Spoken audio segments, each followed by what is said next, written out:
You mentioned their competition, just very quickly, if we can touch on this, and then it's interesting, Flutter did launch at about the same time as you. They raised 44 million in VC finance. You managed to get around 2 million in angel through friends, but you absolutely annihilated them. I'm going to quote a guy called Analgo from efreebets.com, which is a portal, and he said, at precisely midnight last Sunday, a small piece of cyberspace winked out of existence. They closed down the server, pulled the plug from the socket, and that was the end of Flutter.com. So how, despite the fact they had so much VC, did you win? And what lessons can we learn about annihilating whoever our own competitors are? So we executed better. People used to say it's first mover, and I think it's first good mover. And one of the things that Andrew, to his credit, absolutely got was the key, liquidity and just making sure that the site did what it was meant to do. And it was very functional he understood what the punter was after. He was as I say, an ex-professional gambler. I used to bet a bit. A number of us used to bet a bit.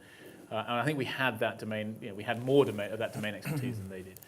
We were lucky. We got ahead early. We hit the right formula first. And once we were out there, then it's quite hard to sort of chip away. When we realized that they were, going to be able to copy and things, we then said, okay, well, let's put these businesses together. Yeah. And I'm very glad we did, because I think if we hadn't have done, we'd have spent an awful lot of time fighting them. Yeah. They were absolutely getting things right.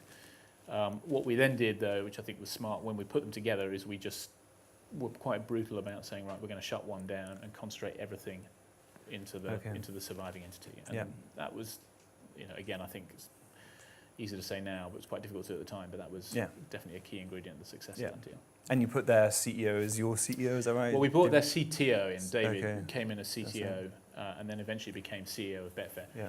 If I'm honest, if I had my time again when we did that deal, I would have been much more pragmatic about taking more good people from there and letting some good people go from Betfair. I think it was you've got to understand, we had grown up for the previous year hating these guys with passion.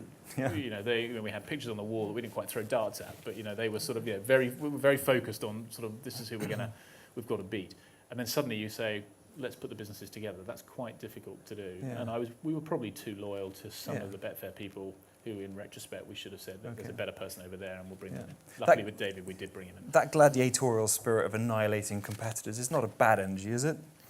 No, if it's channeled properly. Okay. So, being aware of your competition is very important. But you don't want to get into being sort of vitriolic and sort of just saying, I want to go after them for the sake of going after them.